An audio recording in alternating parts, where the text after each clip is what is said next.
I want the Rojava revolution to succeed. I think it is one of the best hopes for the future.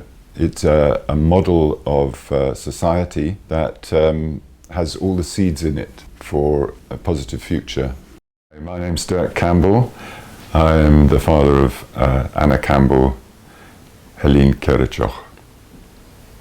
Hêlîn, she was called Anna, but she changed her name to Hêlîn. She was given a name in Rojava. She decided to go there in 2017.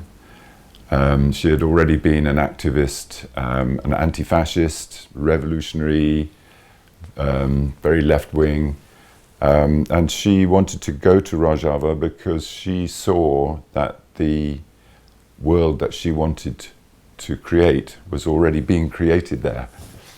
And so she wanted to be part of it. She left in 2017 and she trained with the YPG, the YPG, Women's Protection Units, and in January 2018 the Turks invaded Afrin, and she wanted to be part of that. And she was allowed to go eventually, although the commanders told her she couldn't go, but eventually she went, and she was killed on March the 15th. From what I see of the Kurdish people, warrior people with courage, but also logic, a joyful life and hope. My name's Vasiliki, and I'm the mother of Hêlîn Qereçox, also known as Kosta, and he was the first Englishman, I think, Englishman, and obviously he's also part Greek, who went out to help the fight in Rojava, mainly against ISIS at the time, and he was killed in 2015. He was really moved by the atrocity. He was moved by the horrendousness of Daesh and the crimes they were committing against civilians. He was very angry because the British government and the British military wouldn't do anything to help the people, and so he decided to step up and to do what he thought needed to be done to help. Well, of course I feel grief constantly. That never will leave me, as it will never leave any parent of a child who's been killed. I miss her, all her family misses her. But at the same time, we are proud of her. We are proud because she was so wholehearted in her commitment to a better world, and she wanted to support those who were creating it by any means. I suppose Anna's sacrifice of her life gives hope to the Kurdish people, because she wasn't Kurdish. And there were many foreign fighters who came to Kurdistan to fight for the revolution, and many of them have been killed, as we know. It's 20 or so, and each of those martyrs has given the Kurdish people the same hope as my daughter did.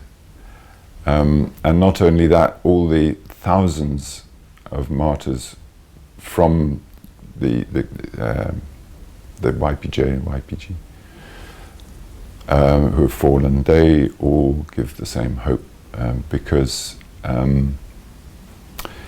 their commitment and their sacrifice and their loss strengthens the resolve of the Rojava community.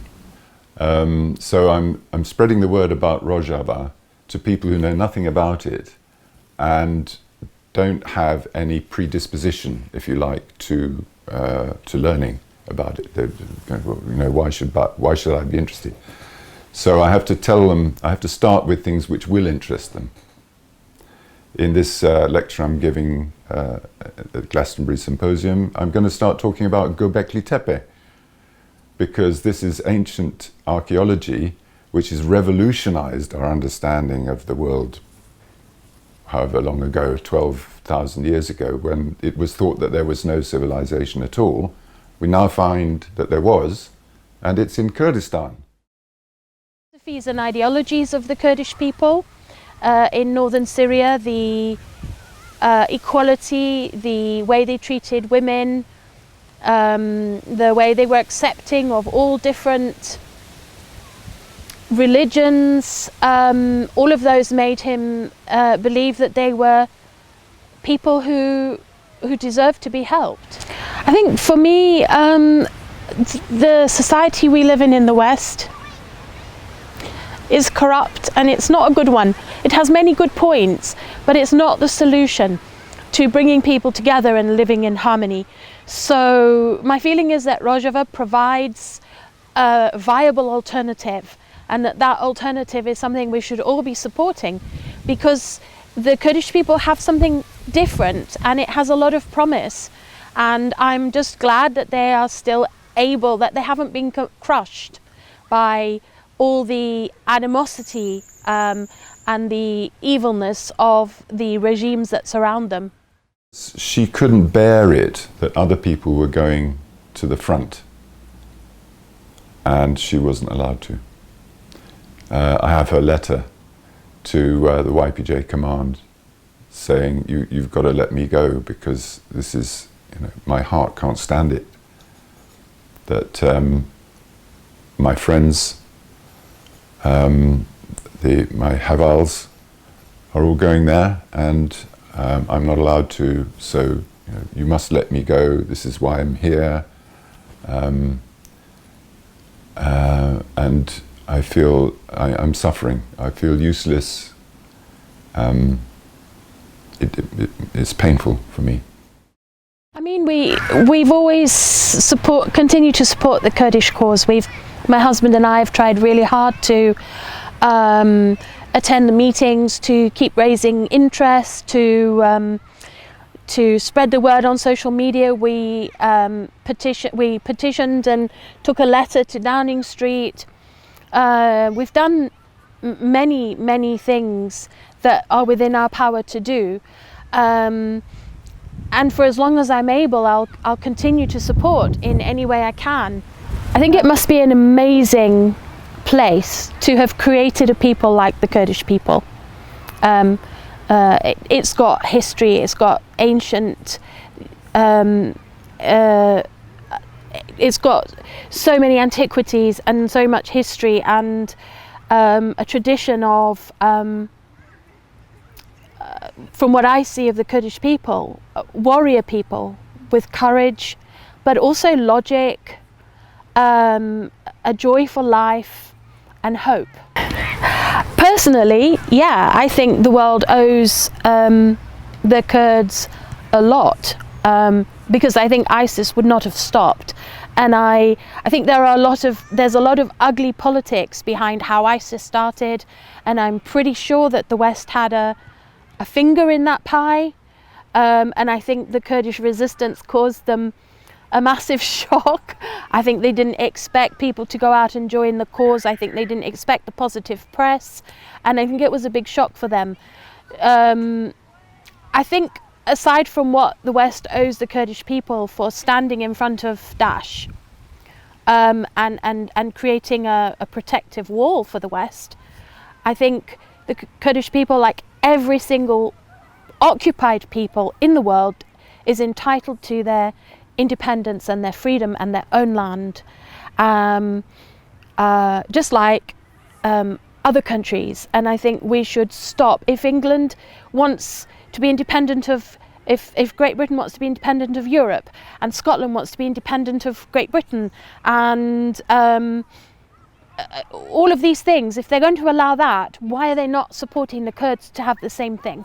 And I get very angry and very upset when I think about the injustice. Well, I'm disappointed in the stance of the Iraqi Kurds from what I've seen and heard of it. Now, I don't know if all Kurdish people in Iraq are like this, but I think you are essentially brothers and sisters, and you don't have to agree with each other, and you can have different politics, but you should support each other.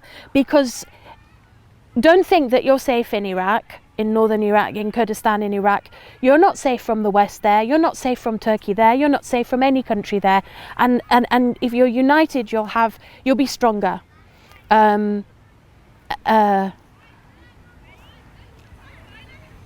I used to fight with my brothers and sisters, and my father would say to us, he told us a story of an old man who was dying, and he had 7 sons, and his sons were always fighting.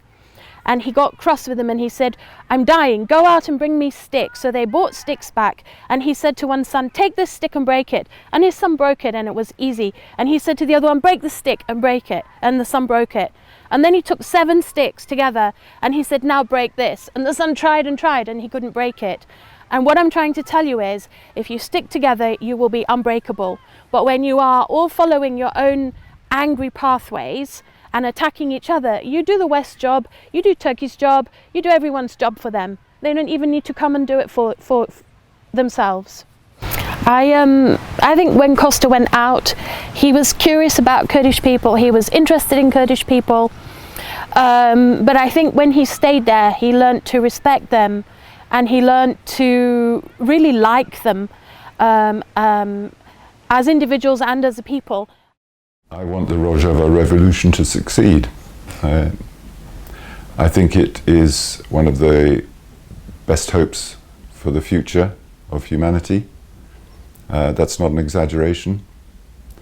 It's a model of society that has all the seeds in it for a positive future in all ways: ecological, inclusive, anti-capitalist, post-growth. All these things are contained within Öcalan's thinking, which the Rojava administration is putting into practice. And whoever can join this should join it. Whoever can support it should support it. People have differing ideas, obviously, and you cannot convince somebody who is determined to argue against you. But that's the minority. And I think if you are willing to speak about the revolution to those who are interested and prepared to listen, you can increase the amount of support and awareness that this has internationally, in this country obviously, but also wherever Kurds are living. And I think if he hadn't respected what they were doing, he would have got up and left straight away. The fact that he stayed shows me that they meant something to him. And I can't help in any real practical way, but I just want to say that I admire and respect the job that everyone's doing there, especially the women. And I can't even say to you, carry on, because it feels hypocritical to me to say carry on when I'm sitting here safe in England. But you bring hope not just to yourselves, but you bring hope to us.